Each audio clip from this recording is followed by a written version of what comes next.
Do you ever feel like you've lost that part of yourself that just used to have fun and enjoy stuff and wasn't afraid to be embarrassed or cringe? I'm Adam from Dirty Roots Berlin. I've been growing indoor plants for over 25 years, and I've been running a creative studio for the last 7. And today I'm doing a weekly review for The Artist's Way. This is week 3, the review. If you've seen the other episodes, then you probably know, but if you haven't and you're new, basically we're working through The Artist's Way, which is a book by Julia Cameron. It's supposed to help reinvigorate stuck or block artists. This is my second time going through the course. This is my first time doing it on camera. I'm hoping that doing it on camera will keep me a little bit more honest, keeping me doing more of the tasks and really going through this. And I'll be honest, it is working. So we are on week 3. We're going to do the check-in. Every week you're supposed to be doing what are called morning pages. In other words, you write 3 pages every morning. And once a week you go on what's called an artist's date, where you go out and you do your artist's date. And then there are a variety of tasks. Most of them are written. So we're going to go through those as well. So I'm going to do a little check-in and see how we're doing. So I'm going to go through the questions. So let's get into it. So the first question is, how many days this week did I do the morning pages? And I did all 7 days, and I did 3 pages all 7 days. So I did my morning pages every day to the fullest, which is great. Very proud of that. Getting easier, sort of being able to focus throughout the whole thing a little bit more, which is really nice. I ran out of space in my old notebook, so I had to get a new notebook, and I had been planning on getting a notebook for, I don't know, like a week, because I knew I was running out of space in my old one, and I went to a neighborhood yard sale where there's a bunch of people selling stuff in their neighborhood, and I think I got this for €2, and not only is it the perfect size. It's hardback, which I love. It's got a pocket in the back, which I love. It's graph paper, which I really love, because when I have graph paper, I write like a nerd, and I just use every single square for each letter, and I write in all caps. And for me, this makes my heart sing. I don't know why. It really does. And what's really, really cool about this is the pen I can use like that black felt tip pen, and it doesn't really bleed through. You can still see. So I did my morning pages, and I just today, on the last day of this week, got to use this because I finished my other notebook. It is full. And this is really, this has been kind of fun. Very serendipitous. It's cost me €2 as opposed to what would be, I don't know, 12, maybe 20 these days. So really, really happy about that. And I needed to get a new pen or pencil because those were running out, but I don't actually, because the ones I really like work with this notebook, which is usually not the case. They're usually a little too strong and bleed through the paper. So that's kind of fun. I was really excited about that. So as far as my morning pages, they have been so far the best week, even of when I did this before. I feel like they're getting easier. I really am like just having more fun and allowing myself to just let it come as opposed to getting in my own way, which is awesome. Okay, so question 2, did I do my artist date this week? And I didn't, I don't think. Did I? I did do my artist date this week. I did it right at the beginning of the week, and I allowed myself some time to put together a puzzle. So I was working on a puzzle, and I just gave myself a few hours. I found it on the street. It was a pretty tough kind of puzzle. It's a car on a blue sky background, basically. So there's not much color variation. Everything is very, very similar. So that was a lot of fun. I actually didn't finish it. I got pretty far, but then I got distracted by this, I guess I don't know how to pronounce it, but I guess it's a Bakken. It's a practice sword I guess it's supposed to represent like a samurai sword. I found it at that same market where I got this, and that was also €2, which was great. And I don't know, I've been having fun just sort of moving with it and using my physical body. One of the other tasks this week was to spend an hour doing an artist brain activity.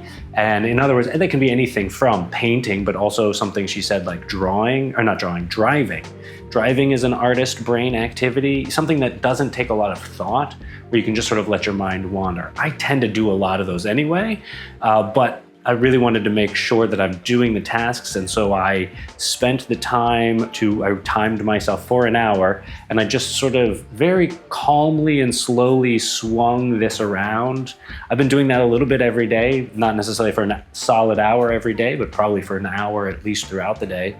And that's been really nice. It's allowed me more to calm down and move a little bit slower. I really have to be a lot more careful when I'm moving with it. And then when I set it down, I can hopefully oftentimes continue that sort of slower movement. I can be very fast moving and run into a lot of stuff. So it's very quickly teaching me a little bit how to slow down, I guess, just out of necessity. So, but actually about the artist date itself, putting the puzzle together, that was a lot of fun. I really enjoyed taking the time to sit down and not really have to pay attention to anything else. I like puzzles a lot because my brain, I think they just, I don't know, they work well with my brain. I'm talking about a jigsaw puzzle, I guess. I don't know if I was clear about that. But this jigsaw puzzles to me can be really stimulating. I don't do them very often, but I used to do them with my grandma, which was fun. She really liked jigsaw puzzles. And there's something about the complexity of it that works well, that allows my brain to kind of calm down and sort of escape for a while. So that was a really fun. So question 3 is, did I experience any synchronicity this week? And I definitely did. First off, like I said before, finding the perfect notebook for pennies was just absolutely amazing. And the fact that this works with the pens I already have, so I don't have to go out and get new pens, is also fantastic. Finding this, I don't know if that would be called synchronicity, but I really didn't want to go out. I decided to sort of at the last minute. I was coaxed out and it was absolutely worth it. There was a few other things, and I don't remember exactly now. They were really kind of nice, but I've noticed a lot of synchronicity starting to line up. The more I pay attention to it, the more I just realize how lucky I am and how well things just seem to work out without me really trying at all. So were there any other issues this week that I felt were significant to my recovery? I don't know. I think in many ways, I'm really noticing myself open up more creatively. There's a lot of ideas that are coming very quickly. I'm working on a lot of different projects whereas before there wasn't maybe a whole lot of creative deviation in the concepts I was working on. There's a lot more coming out, which is really nice. I think I'm really excited for the projects that I am currently working on. And I'm in the middle of, I've just started putting out my most recent collection, the Cassiopeia collection, which should be out long before this video comes out. And so that's kind of exciting, but I have some other projects in the work. I don't want to mention them yet because I still want to kind of keep them secret, but those will be even more exciting, although the Cassiopeia collection is really fun, and being able to do a marketing campaign for that. I've never really done a campaign for a collection or for any of the spheres, so this is a new venture, and I get to explore my creativity in ways I really hadn't before, so that's a lot of fun, and I think I'll be able to use that going forward for the newer collections that come out. And so I'm definitely excited, and I've been able to use other materials that I haven't always used before, which is also nice, and I'm being able to explore some different ideas and take concepts I had for a really long time and finally be able to put them together. I feel like they're coming together in ways that are expressing those ideas much more clearly than anything else in the past maybe ever did. So that's really exciting for me. I also talked this week about using anger and how anger might be able to support your art. And I have noticed that I'm allowing myself to be more angry and be okay. Not angry, I suppose. I'm realizing as I'm allowing myself to be angry that I'm not really that angry. I want things to be good. I really want to do a good job. So using whatever I have and however I feel and not denying any of it, not wallowing in any of it either, and just sort of allowing where I am in each moment to help push me forward regardless of how I happen to feel. So that was kind of cool. One of the first tasks was to describe our old childhood room and the things that were in there and things that we liked about it. I probably didn't mention the Legos. I did have Legos. The thing that I talked about the most was the murals that were on the wall.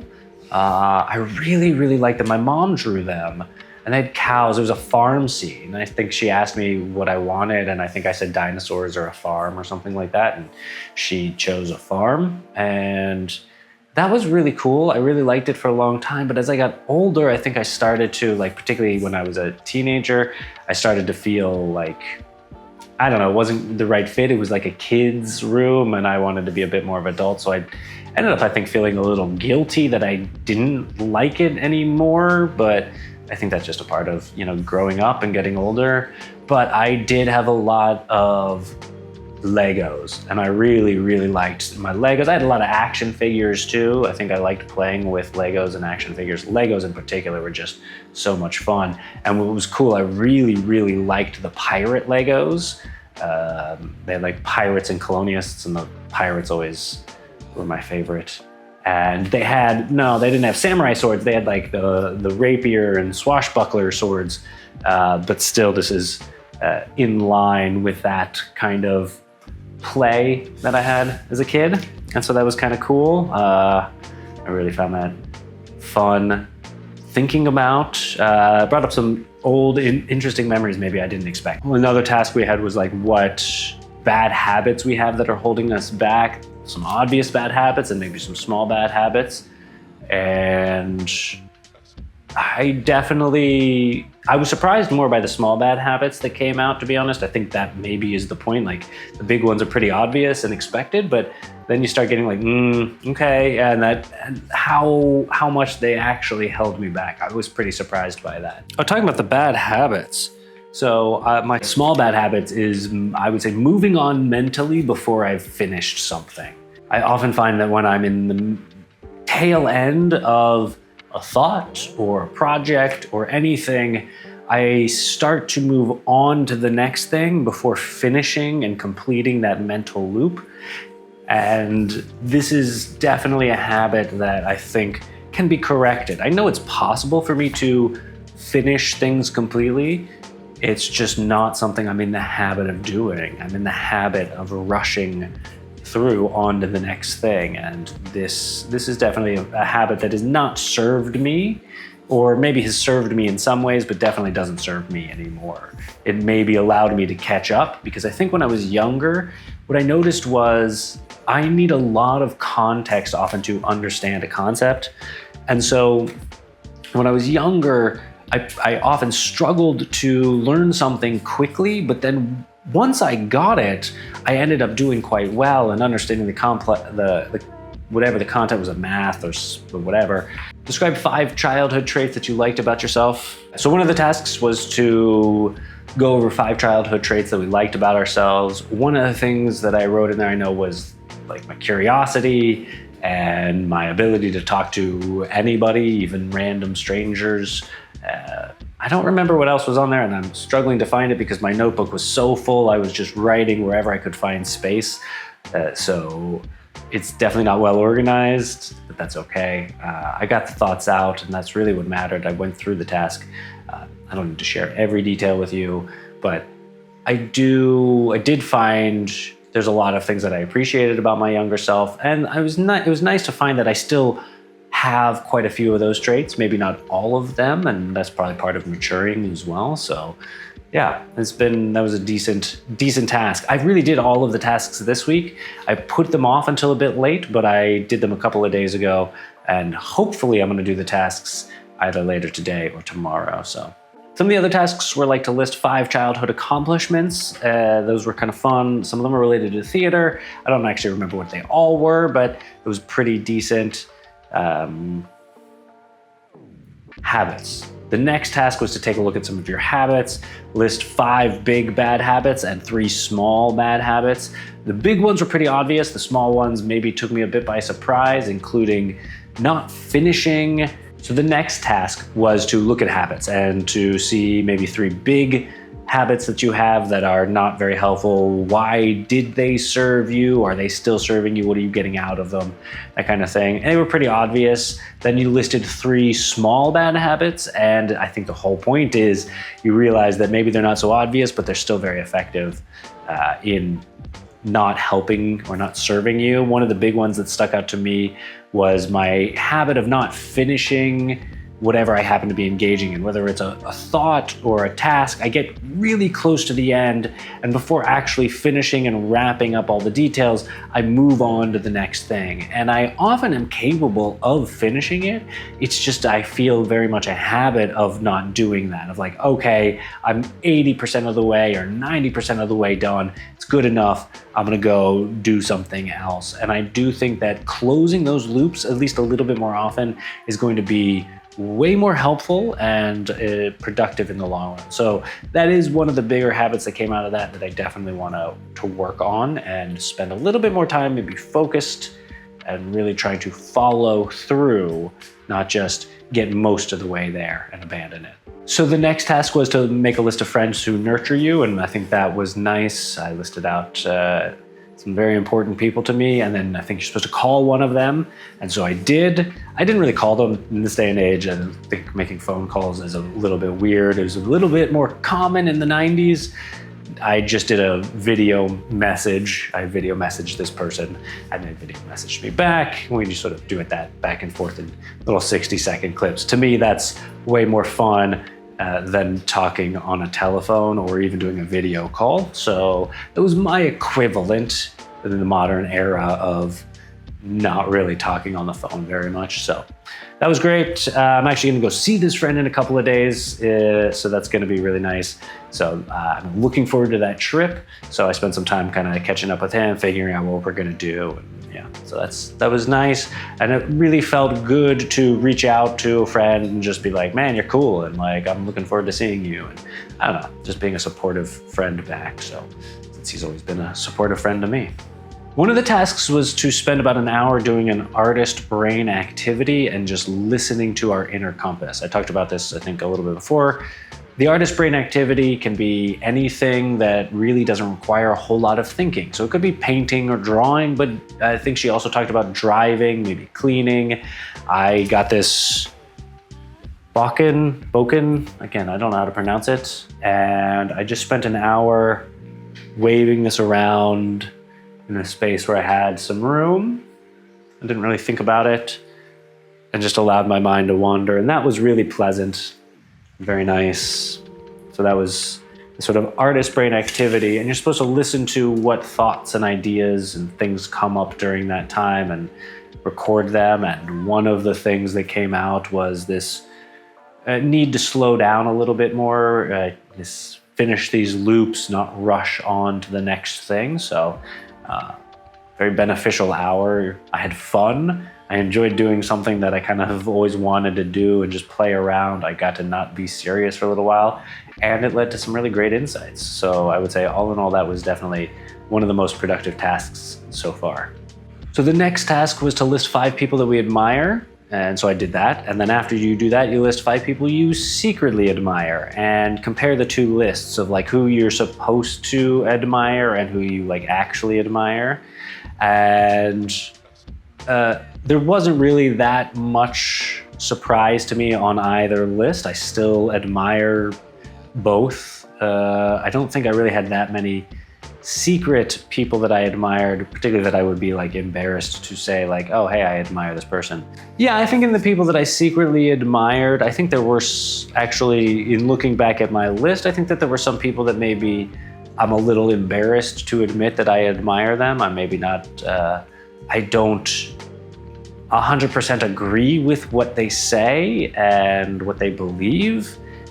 Or maybe the way they go about doing things. In fact, I probably very much disagree with a large portion of the way that they conduct themselves, but there are things about them that I still admire. And so I was pretty surprised, actually, that there were people on there that I probably, at least admitting on camera, would be like, oof, no, I can't believe that person's, because I don't really appreciate what they do, but I can still appreciate that somebody is unapologetically themselves.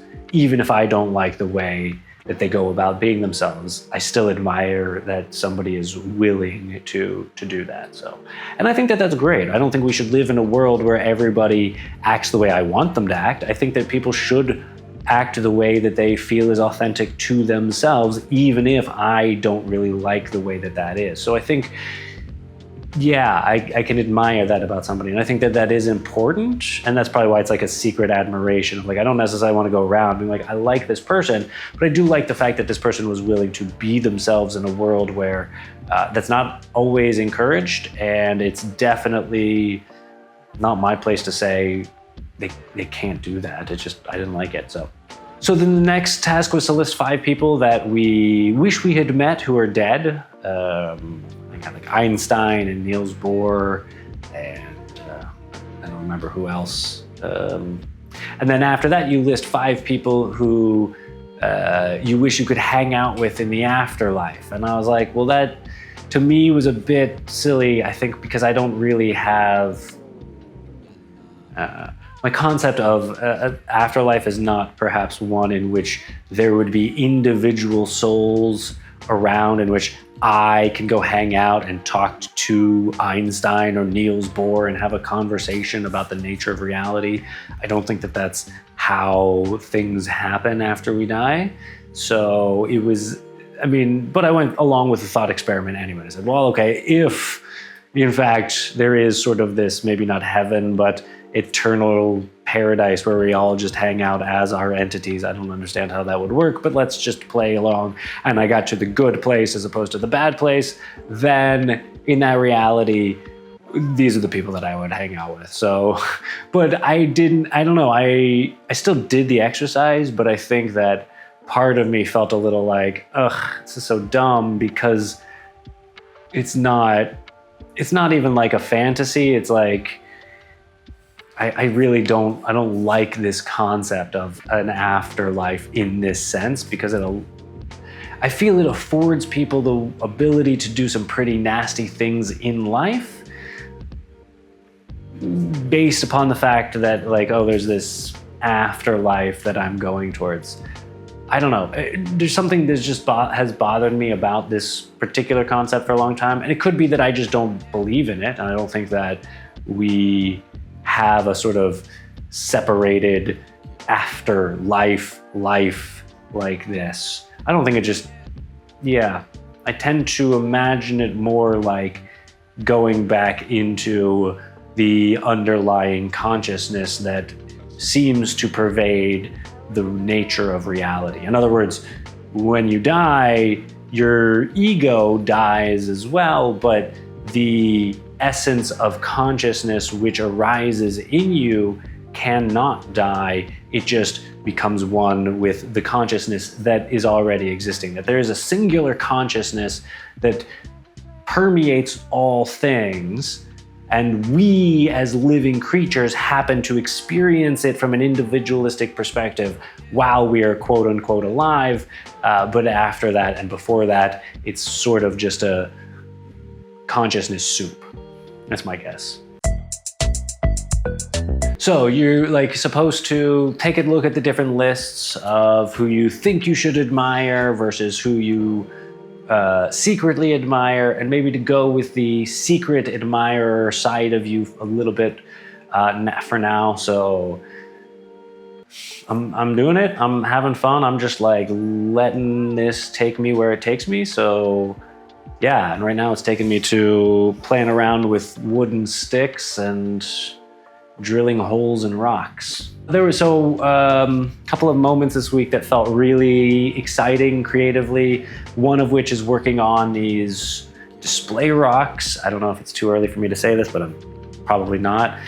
Been finding cool rocks, building materials really that have been discarded from the city, old chunks of buildings that I've been shaping so that they can display the sphere planters in a way that is much more elegant and really elevates the whole experience, which has been really fun. So that's been a creative adventure and has been working out surprisingly well. It hasn't been perfect, but I don't think perfect is the goal. So every imperfection leads me to better understand how I want to do what I'm doing. So that's really cool. And then I think getting the sword too. I mean, I think it's been fun to kind of just play around and enjoy myself and not take things all that seriously this week. So despite the fact that I really am working on a few projects that I taking the quality of work that I do very sincerely, I am really allowing myself to slow down even more and really pay attention to each and every step and try to really follow through with each and every step really thoroughly. And that has really just upped the quality quite significantly, quite quickly. So that's been really a lot of fun. I want to thank you all for watching. If you enjoyed this episode, don't forget to subscribe and follow along. Maybe you found it entertaining or you just enjoyed laughing at me. And if you do know how the hell to pronounce whatever this practice sword is, a Bakken, please let me know, because I would love to learn. I'm having a lot of fun just playing around with it. So once again, thank you so much, and I will see you next week for week 4 of the Artist Review.